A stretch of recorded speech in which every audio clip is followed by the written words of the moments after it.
Hi, friends. Thank you so much for being here with me. My name is Ella, and yeah, this is the late night version. Um, I actually recorded a video earlier this afternoon.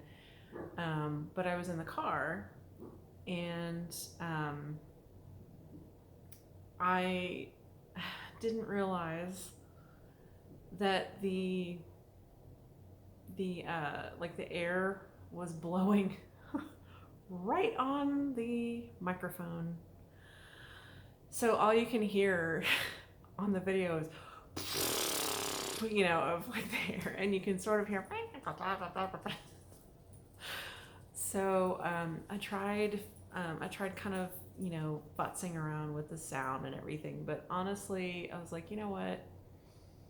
It's just gonna be better if I re-record it. So Um, but I actually wanted to add that when I was recording that video, I actually started it twice. The first time I started it and I started talking, and then I realized, like, wow, this angle is really bad, and I don't look I don't look great in this angle, and blah blah blah. So I mean, let me see if I can, fiddle around with it and get it to look better. And then I realized what I was doing, and I'm like, or not. Maybe I absolutely should not do that. Maybe I should stick with the plan, record just, as is. Because, quite frankly, I mean, I will be in all kinds of situations um, over the next month. I'm going to be in situations with terrible lighting and with bad angles and with whatever. I'm going to be in the jungle where it's super humid, and Hugo is making a bed over there on my yoga blankets. So he's like, okay, this is where mom is, so this is where I'm going to bed down. Oh my god. uh, he is hilarious and adorable.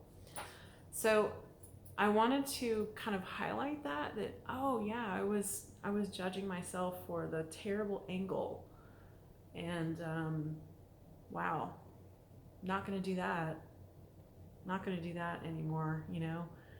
Um, so I still recorded it, even though the sound is terrible. Oh well. So here's what I did. So I made all these notes from my video, so that I could actually kind of talk to it and not reinvent the wheel. So anyway, I just noticed that, um, with even something simple as recording that video at a funky angle, where it was showing, I don't know, whatever. I was judging myself, and so that kind of made me think about, well, I've already come up against self judgments about this yoga teacher training, because I don't have the expected yoga body, but also I'm learning that this is a very small class. People are coming from all over the world, and um, come to find out, I'm the oldest one in the training, at least so far. Not everyone has introduced themselves, but out of those who have introduced themselves, I'm the oldest. And so that also, and by a lot, okay. So some of the folks that are on this, that are doing this training, could easily be my children if I ever, if I had children. So anyway, um, so that made me, I just have a feeling that things like this, I'm just going to be kind of bumping up against all kinds of things over the next 30 days that are just, they're just, it's like it's going to be a choice point, basically. I'm judging myself for XYZ, and I'm going to do it anyway. And I'm going, it's like, just because I have some nerves and some self judgments, that doesn't mean that I'm going to cancel my trip. That doesn't mean that I'm not going to go. It doesn't mean that I'm not going to fully participate anyway, because there are going to be all kinds of things. I mean, I'm going to have to be, doing yoga poses probably that I've never even tried before, and then also trying to teach other people how to do yoga poses, and just learning all kinds of things. And I'm going to be constantly faced with things that I would normally judge myself harshly for. So I'm gonna, the thing is that I'm going to do it anyway. I think that's the definition of what it means. I'm not trying to brag on myself. I'm just saying that I think it kind of points to the definition of what it means to be courageous. Even if you're scared, even if you are afraid that this is not going to work out, you still do it anyway. Like, that is incredibly brave. Yeah, that speaks to, I got a message from someone earlier who was actually planning to commit suicide, and they watched my video where I talked pretty explicitly about suicide, and watched it multiple times and decided to keep watching the video instead of carrying out their plan. And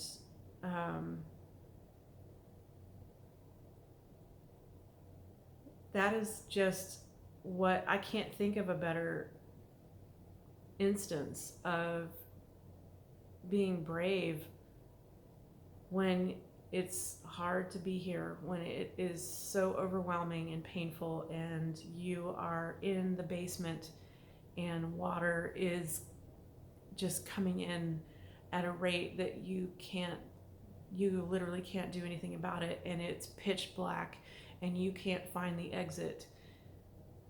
When you're in that moment and you decide to stick it out rather than allow yourself to drown,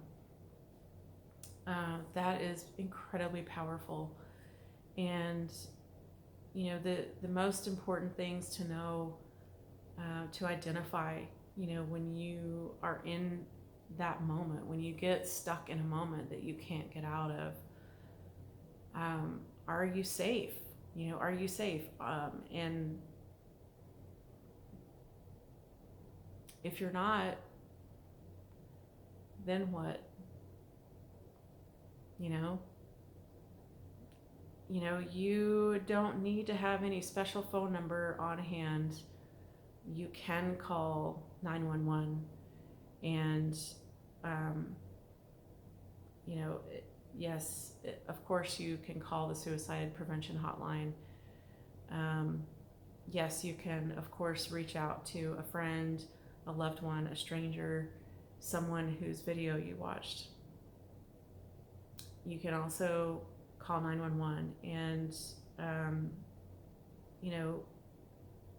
it's hard to make that decision sometimes. It's hard to decide to stick around when you really don't want to. I feel that. I've been there. And it's extremely courageous to do that. It's extremely brave, and it is a really, really hard decision to make, to stay here when you want nothing more than to leave. So, all right, let's just take a couple of deep breaths.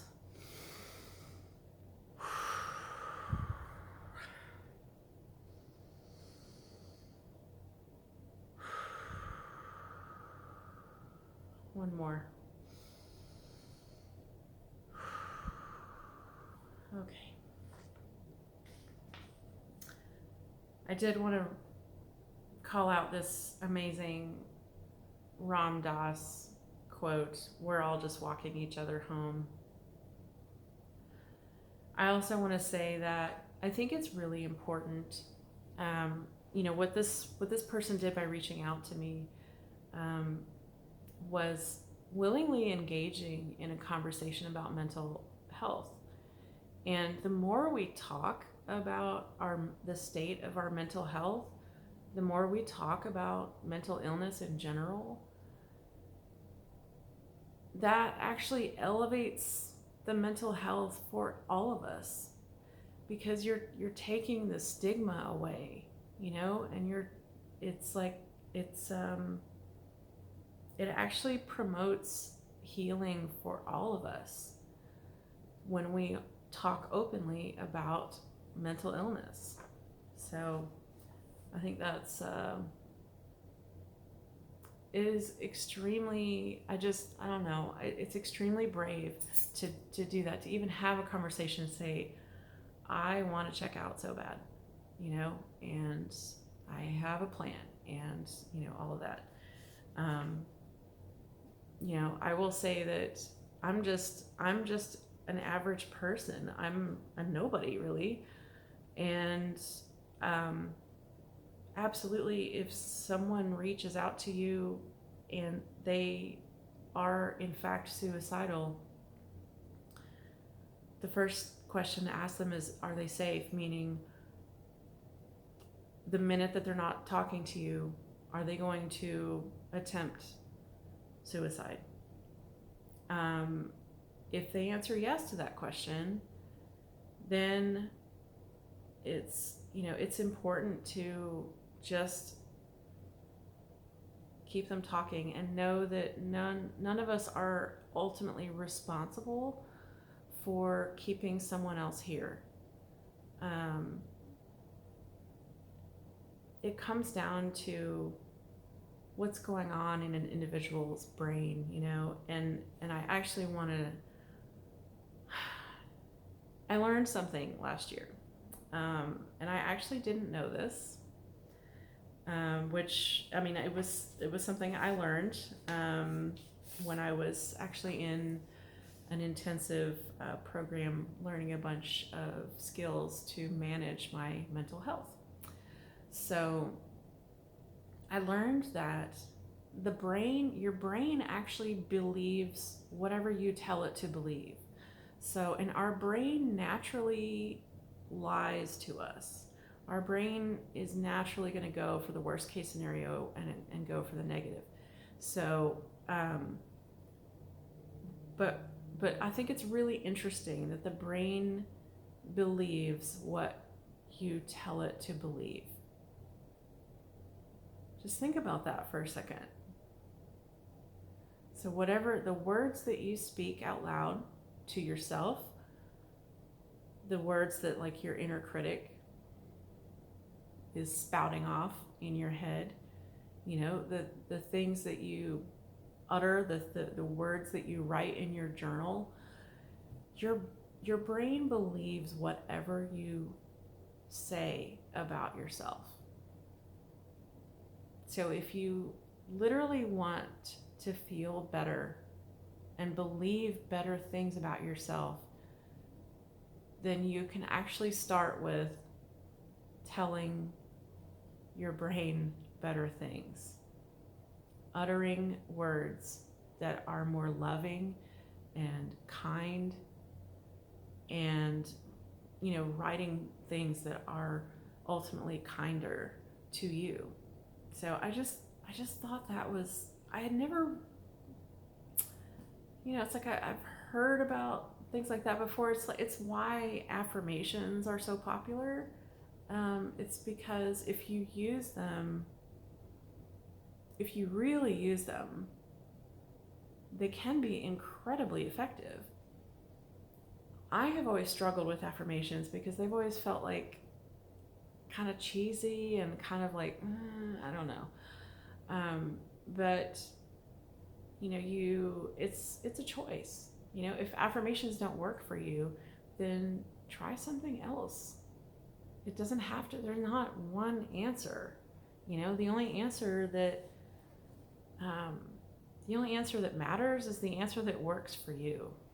So anyway, sorry, I'm looking at my notes. I'm really tired.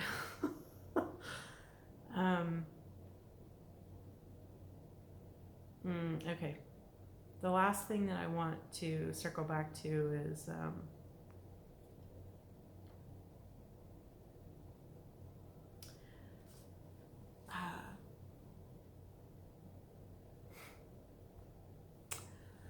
talking about earning your place.